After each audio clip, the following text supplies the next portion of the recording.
I'm working on my household budget and I've entered all of my bills for the last 2 months. Now that I have my information entered, I can clean up my worksheet a little. For example, some of the text in column A goes beyond the column marker. I can easily make the column wider. Just position the cursor over the column line right in the column heading and a double arrow will appear. Left-click the mouse and drag the cursor to the right to increase the column size. Release the mouse button when the column is the desired size. It's bigger now, but I think it's a little too big. I can decrease the column size the same way, but this time I'll just drag the cursor to the left. There, that looks a lot better.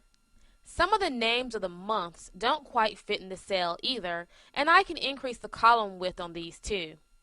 Now, I can manually adjust the column marker like I just did for column A, or I can use the format command to adjust the column width. Just select the column you'd like to modify and then click the Format command in the Cells group on the Home tab. A menu appears with a lot of options. From this menu, you can change your row height and your column width. If you click Column Width, a dialog box appears that allows you to enter a specific size for the width. I'm not sure how wide I need it to be, so this won't work.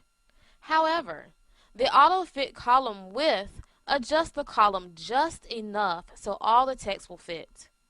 Just left-click the menu option to select it. And now you can see that the column adjusted in the worksheet. Right now, the height of the rows in the spreadsheet looks okay, but there may be times when you want to increase or decrease the height of your rows. This works the same way as the columns. For example, let's say I want to increase the height of row 1. After all, it is my title. I do want it to stand out. All you have to do is hover your cursor over the row line you want to move. Once the double arrow appears, left-click and drag your mouse. I want to make this row taller, so I'll drag the row line down. You can drag the line up and down until you get the size you like. And just like the columns, you can format the rows by clicking the Format command in the Cells group on the Home tab. From the menu, you can select Row Height to enter a specific cell height or AutoFit Row Height to adjust the row height to the same size as the text.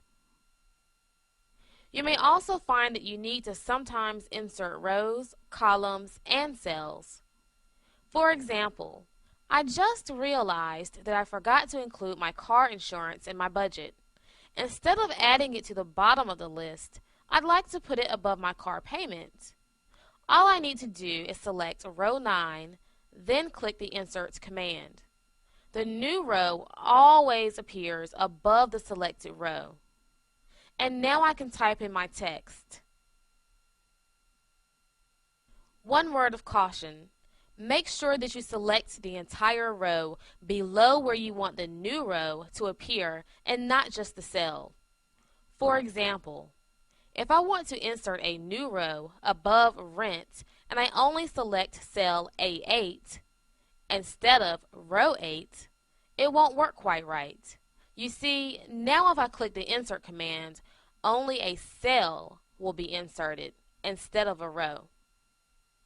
So I'll just click Undo, select the entire row, and then click Insert.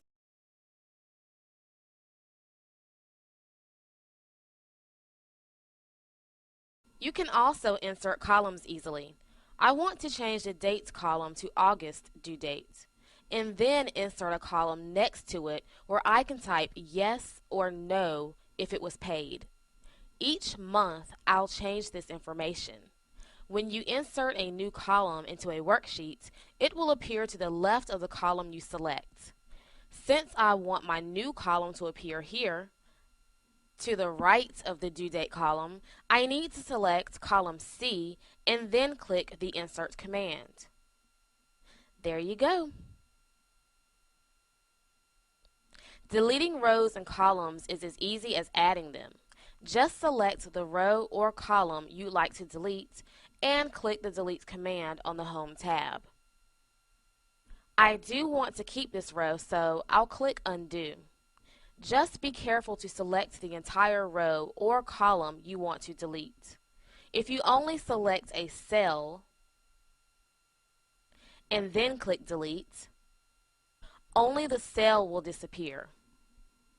Excel gives you several different ways to insert cells and rows, and you'll learn more about these as you use Excel.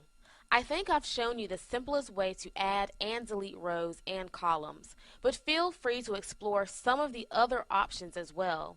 If you click the down arrow next to the Insert and Delete commands, you'll see some other menu options. I'm going to really quickly add a few more rows that will help me organize the budget into categories.